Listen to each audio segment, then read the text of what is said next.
Welcome and thank you for coming out to listen to our presentation. We are FACE, which is short for Fire Assistance Interface Technical Help.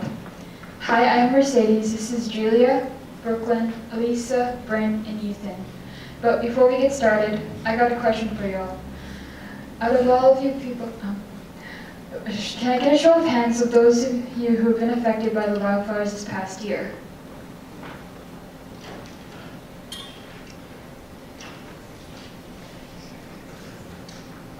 Okay, we did a survey targeting local communities such as Dawson Creek, 100 Mile, and McBride.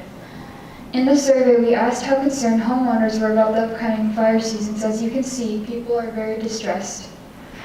This definitely worries people in cities. However, this has a greater effect on smaller communities that have a larger risk at wildfire damage with less measures to protect them. Our story has a big impact on our product. Last summer, 4 of us were evacuated from our homes for almost 2 full months. We didn't know if our houses were safe. We knew we could lose cattle, forests, and some of us were not able to take our pets with us. My home was under alert last summer. We packed up our belongings and were ready to leave. 2 years before that, my home burned down in June of 2016. This home was built by my grandparents, and when my grandfather passed away, we bought it to keep it in the family. The first summer we were back at home was the summer we were under alert. It was a scary time, but we were lucky not to remain in our homes. As you heard, we created this product because we believe it'll make a difference for those who have to go through what we went through. The message from the province is now, wildfires are the norm. We need to expect them and be prepared. While we were evacuated, we realized a lot of people were stressed and scared and needed to have more control of the situation and what was happening at their homes. The people who stayed behind resisted the police being present, and they felt like they needed to do everything by themselves. People felt no peace of mind until the fires were under control. More than 45,000 people were evacuated in 2018 BC alone. There were 2,092 wildfires across BC. 1.3 million hectares of land was burned. To give you an idea of what 1 hectare looks like, it's about 2 football fields. Over 2.7 million football fields were burned last summer.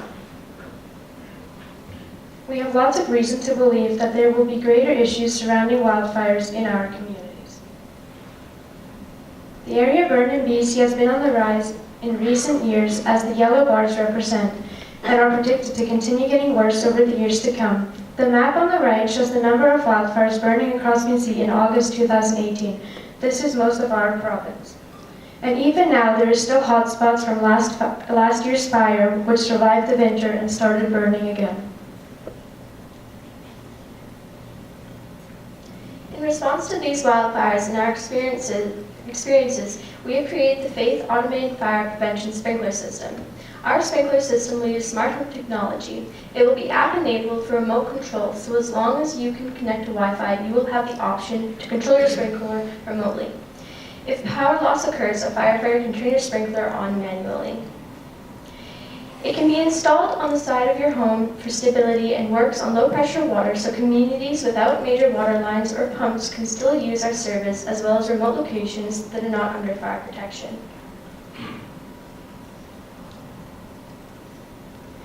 This is a mock-up of our sprinkler that we received from KJM Sales Manufacturing Company.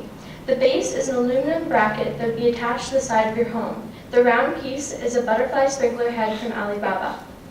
The piece on the bottom is where you can attach an average garden hose. The smart home faucet controller component from Amazon gives access to the app and will be iOS and Android compatible and will be attached to the hose.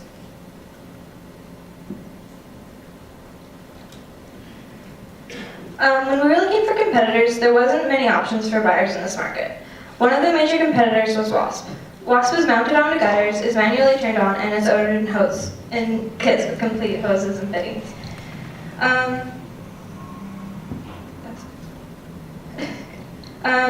When we were doing our survey, we asked how many people had fire protection on their home, and over 60% said they had no fire protection, and over 50% said they'd be interested in our product. From our results, we can expect a high interest rate.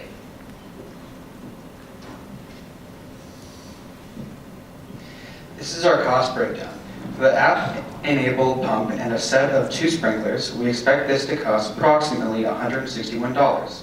With advertising included, we expect $182 in profit for each unit before specific management expenses such as paying ourselves and living wages and expanding our market with more in-depth surveying and advertising.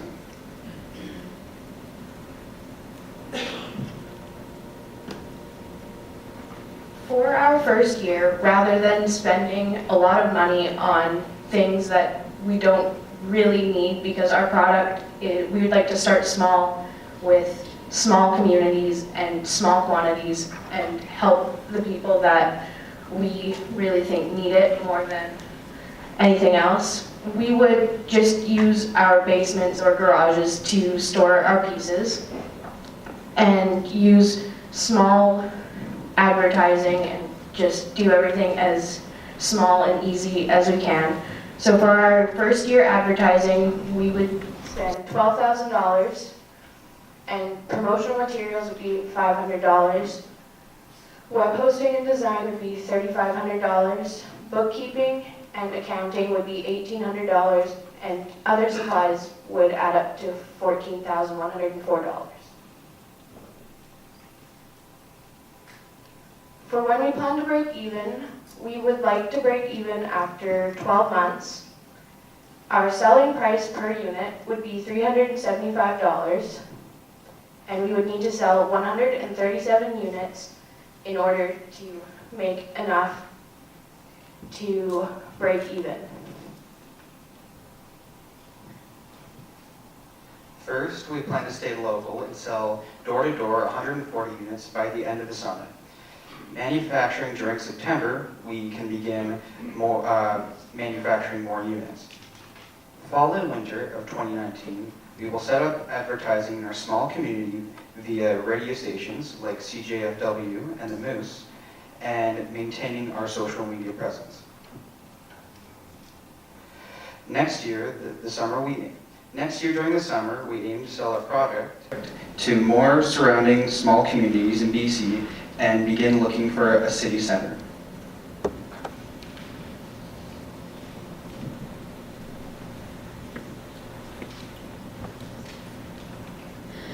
We plan to advertise our product through radio because a lot of remote communities tend to rely on radio. Word of mouth because most communities that receive evacuation orders are spread by the word of mouth as well. We also plan on being active on social media on Twitter, Facebook, and Instagram.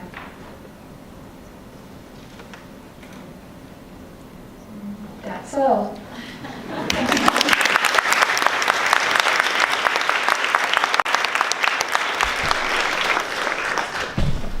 Fabulous, thank you guys. So, Val, do you want to start us off? Yeah, quick comment and very brief follow-up question. First of all, guys, amazing work, and I want to thank, on behalf of Yale, the funding partners that have been getting this curriculum and content into rural British Columbia, because I think this is an idea we would only get from a rural part of this province.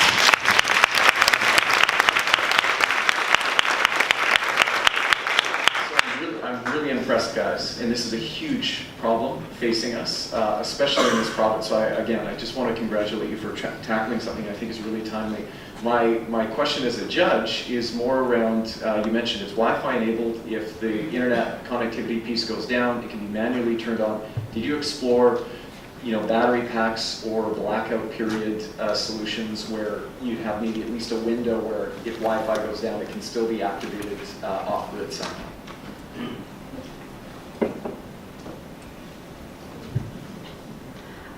We didn't really, but for the most part, when we were talking to our fire chief, he just said that it would be easier just for the firemen to turn it off and on, just because they were there. But I think it would just make more sense to not have one, because, sorry.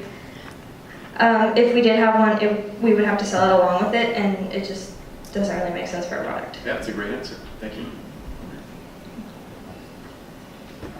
Paul? Can you, sorry. No, Paul first, then over there, and then back there.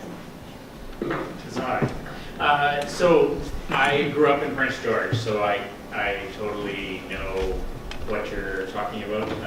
My place was affected by fires actually a couple times when I was younger. So I really want to echo the fact that this is up north and highly appreciate that. I know we're not supposed to give feedback, but I do want to throw that out there. A couple of things came to mind. You talked about a sales target of 140 units.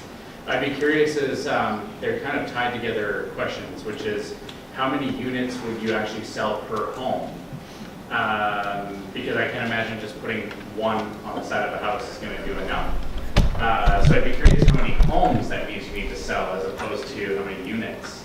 And then how much of a difference does it actually make? So I get that you're putting this sprinkler system on there that you can activate, but what, these fires are ablaze and they are super hot. So what does this actually prevent? Like what is the actual effect that will take place is what I'm curious about. So they would come, the sprinkler heads would come in packs of 2. So there'd be 2 for each household. It's supposed to keep the humidity up on the property so that if fire embers were to come, they wouldn't start a fire that way. So how many packs would you sell per home, would you say? Like an average house? 1, maybe 2, depending on how big it is.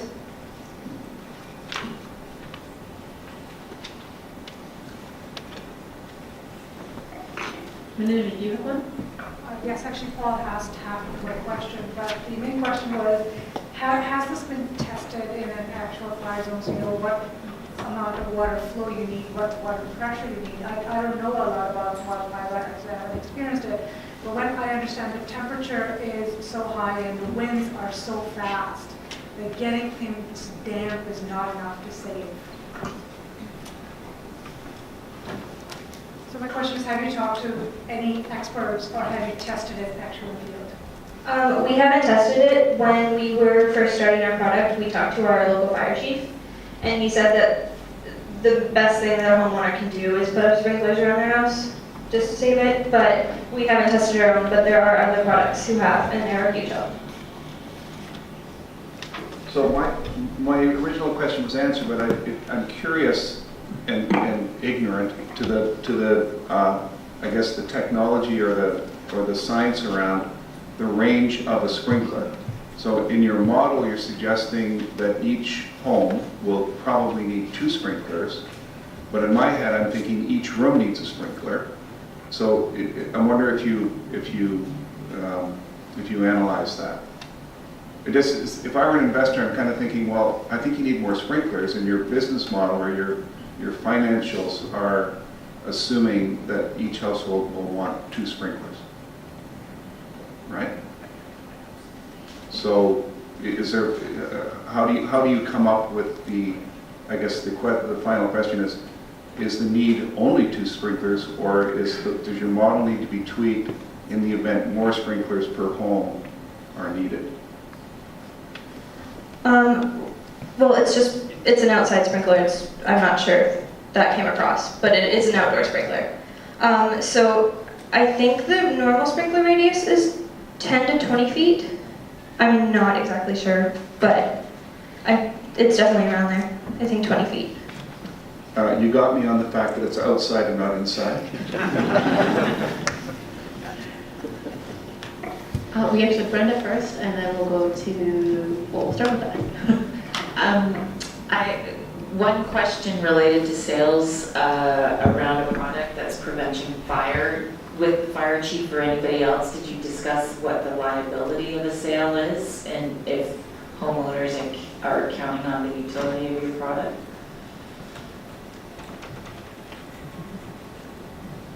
Liability to the business. We haven't really looked too much into that, so I don't have a definite answer for you. Okay. And Trish, you had a question. Great presentation again.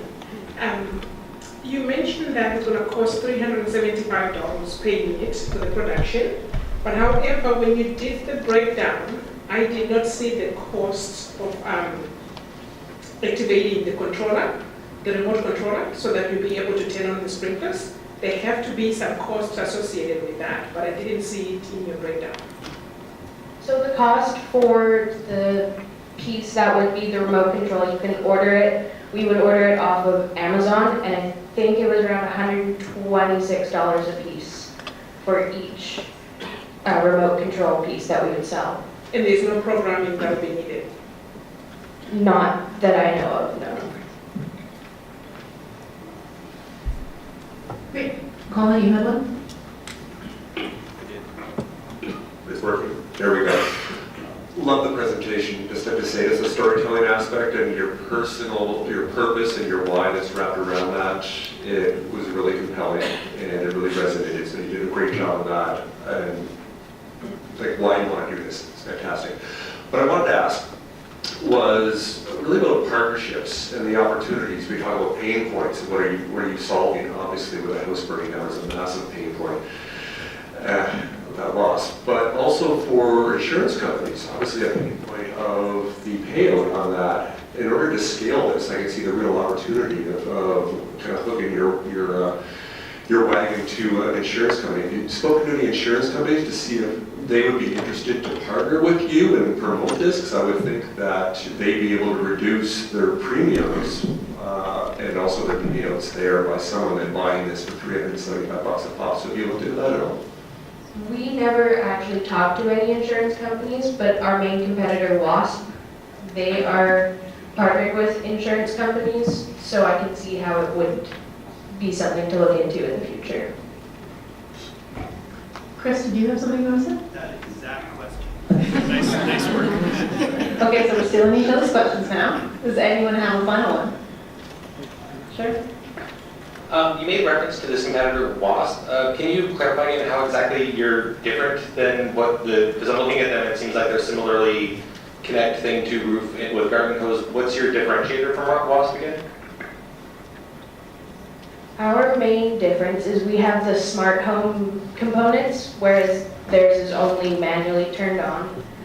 And they sell different hoses with theirs, and ours would just be whatever garden hose you have at your home.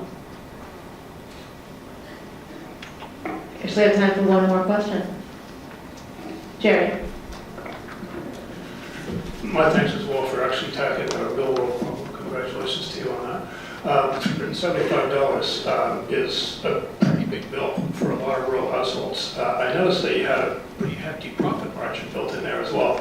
And that allows you to get to break even after just 140 units. Have you given some thought to whether $375 is actually necessary, or could you sell this product at a lesser price? When we first started developing the product, we had a smaller selling price, but it had us operating in debt for a long time. So by raising it, we just broke even faster. And our mentor advised us to go higher. I love that we're ending on a very honest note. Thank you so